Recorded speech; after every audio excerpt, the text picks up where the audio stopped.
Hello students, हम लोग revise करने वाले हैं chapter 4 moving charges and magnetism.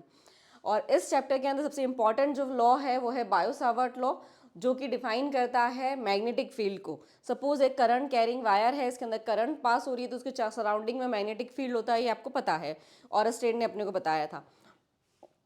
Now इससे आर डिस्टेंस पर एक कोई पॉइंट पी है जिस पे आपको मैग्नेटिक फील्ड निकालना है, तो मैग्नेटिक फील्ड वायर में कितनी करंट पास हो रही है, वायर की लेंथ क्या है, वायर से उस पॉइंट की डिस्टेंस, इन सब पे डिपेंड करता है।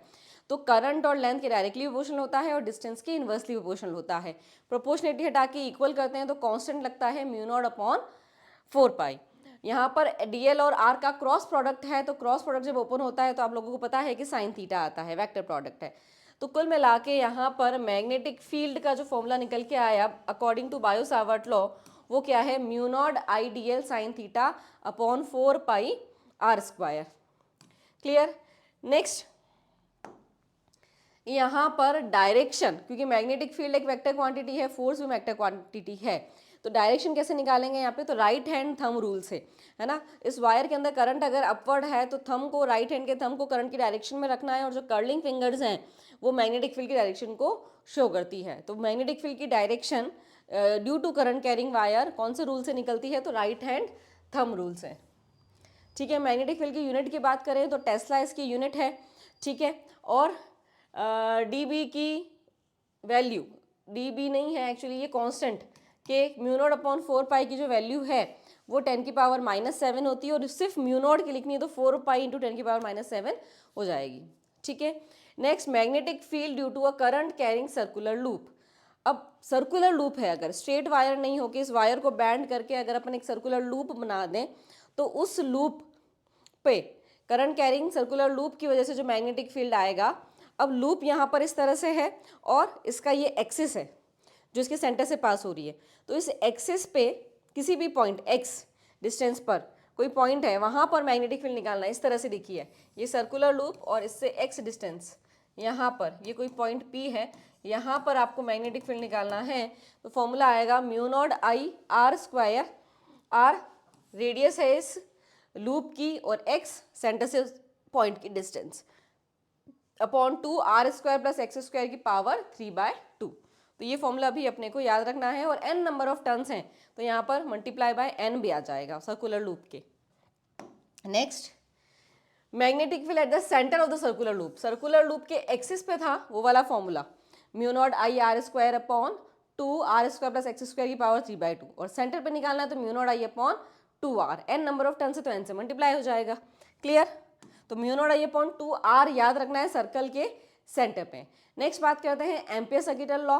तो एम्पियर-सर्किटल लॉ जो है वो क्या डिनोट कर रहा है, तो लाइन इंटीग्रल dl है dl है ये, तो l मतलब लाइन इंटीग्रल होता है, तो line integral of magnetic field is equals to mu naught times of current enclose by the loop, mu naught times the total current enclose by the loop.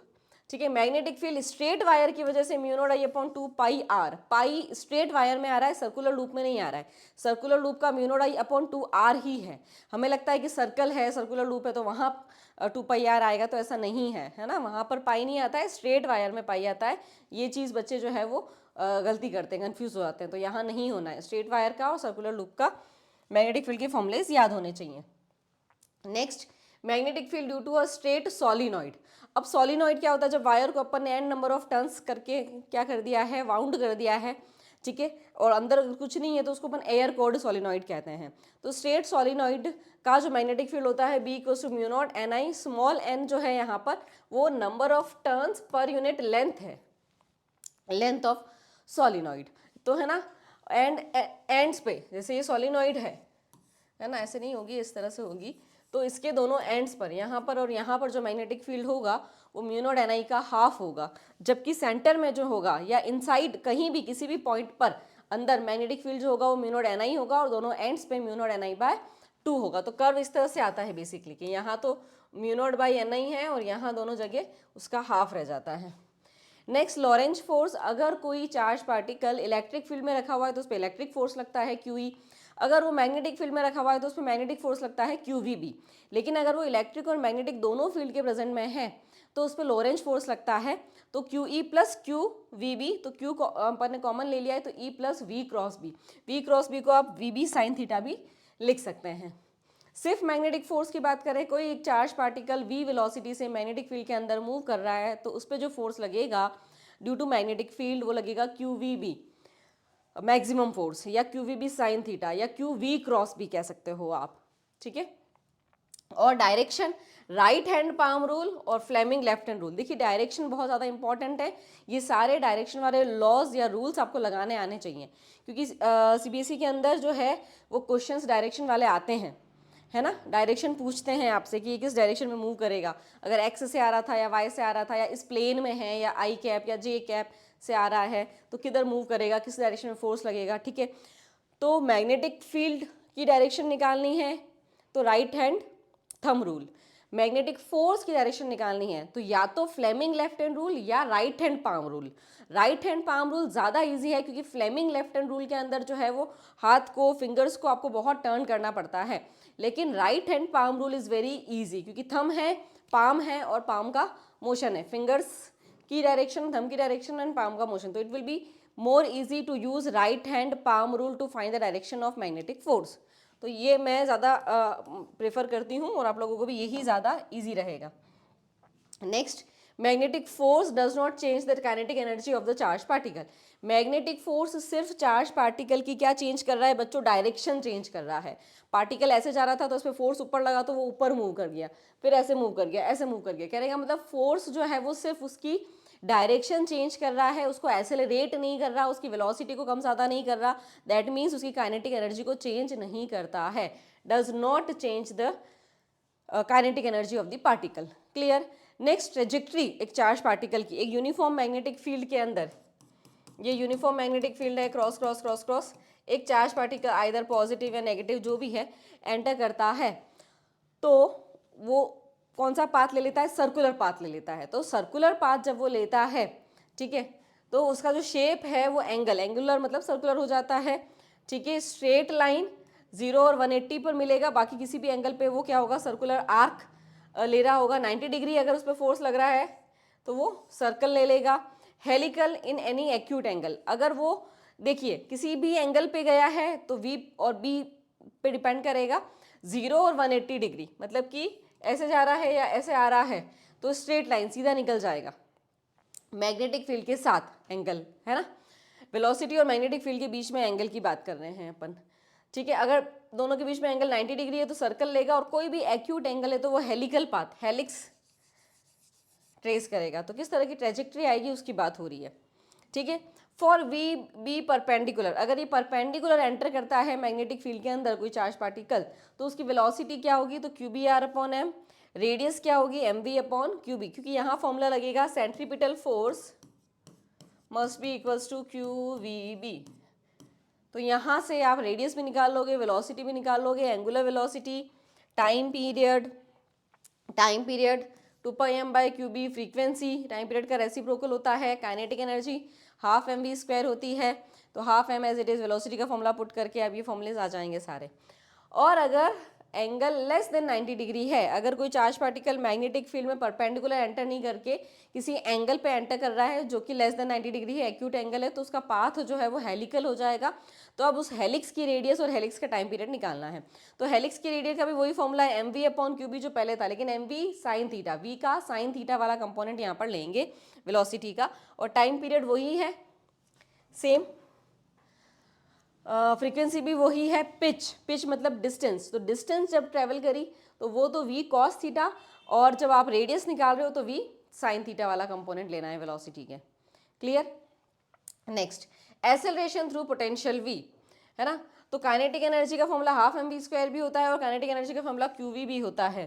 तो यहाँ से वेलोसिटी का formula बना लेंगे अपन √qvm q2qv/m। Now magnetic force होना current carrying wire, magnetic force हमने QV भी निकाला, लेकिन वो चार्ज पार्टिकल जब v वेलोसिटी से मूव कर रहा हो। लेकिन जब आपको करंट कैरिंग कंडक्टर दे रखा है जिसके अंदर जिसकी लेंथ L है और I करंट फ्लो हो रही है, तब मैग्नेटिक फोर्स का फॉर्मूला जो लगेगा वो क्यू वी भी नहीं लग के आई एल बी लगेगा, आई एल क्रॉस बी, तो I L B sine theta, उसका भी मैक्सिमम आपका क्या होगा, आई एल बी होगा। ठीक है, नेक्स्ट दो परपेंडिकुलर वायर्स हैं, दो पैरेलल वायर्स हैं और उनके बीच में जो फोर्स अगर निकालना है तो क्या आएगा, तो mu naught two I1 I2 upon 4 pi D. Next torque की बात करें यहाँ पर, तो जैसे इलेक्ट्रिक फील्ड में टॉर्क होता था पीई साइन थीटा, वैसे यहाँ टॉर्क है M B sine theta. M को एन आई ए लिख सकते हैं, ये मैग्नेटिक डाइपोल मोमेंट है, जैसे वहाँ पर पी इलेक्ट्रिक डाइपोल मोमेंट होता है क्यू इंटू टू ए, तो एनालॉजी से भी आप याद कर सकते हैं। नेक्स्ट और लास्ट टॉपिक चैप्टर का, मूविंग कॉइल गैल्वेनोमीटर। ये भी टॉर्क के कॉन्सेप्ट पे ही बेस है। जब यूनिफॉर्म मैग्नेटिक फील्ड के अंदर कॉइल को रखते हैं, रेक्टेंगुलर कॉइल को या सर्कुलर कॉइल को, तो उस पर क्या लगता है, टॉर्क लगता है। यहाँ पर करंट सेंसिटिविटी का formula N B A upon I, N number of turns in the coil, B magnetic field है, ए यहाँ पर cross section area of the coil है, अगर सर्कुलर लिया है तो पाई आर स्क्वायर, रेक्टेंगल लिया है तो लेंथ इनटू विड्थ लगाना पड़ेगा, राइट। और के यहाँ पर क्या है, टॉर्शनल कांस्टेंट है। नेक्स्ट बात करते हैं यहाँ पर वोल्टेज सेंसिटिविटी की, तो ओम्स लॉ लग रहा है V equals to I R, तो यहाँ पर एन बी ए के करंट सेंसिटिविटी को आर से यहाँ पे डिवाइड करना है, और गैल्वेनोमीटर कांस्टेंट की वैल्यू क्या है, क्योंकि ये के अपॉन एन बी ए दोनों में ही है जो कि कांस्टेंट है, तो उसको गैल्वेनोमीटर कांस्टेंट बोलते हैं, राइट। नेक्स्ट कन्वर्ट, अगर गैल्वेनोमीटर को अगर आपको ए मीटर में कन्वर्ट करना है या वोल्ट मीटर में कन्वर्ट करना है तो क्या करना है, तो जब ए मीटर में कन्वर्ट करना है तो लो रेसिस्टेंस, जिसको शंट रेसिस्टेंस कहते हैं, और वो लगेगा पैरेलल में, ठीक है, और उसकी वैल्यू क्या है, तो ये है आई जे जी अपॉन आई माइनस आई जी। और वोल्ट मीटर में कन्वर्ट करना है तो क्या लगाएंगे, हाई रेजिस्टेंस लगाएंगे, not low resistance, high resistance. Low resistance को तो शंट बोलते हैं, हाई को कोई नाम नहीं दिया हुआ है, हाई रेजिस्टेंस लगाएंगे, और वो कैसे लगाएंगे, सीरीज में लगाएंगे। यहाँ पे कॉम्बिनेशन का नाम नहीं लिख रखा है, यहाँ पर लगता है सीरीज में, यहाँ लगता है पैरेलल में, और वैल्यू क्या होगी हाई रेजिस्टेंस की, आर की, तो V by I G minus capital G. Capital G is the resistance of galvanometer. Clear, तो this is the whole chapter which we revised in 5 minutes। ठीक है, all the best for your exams, thank you everyone.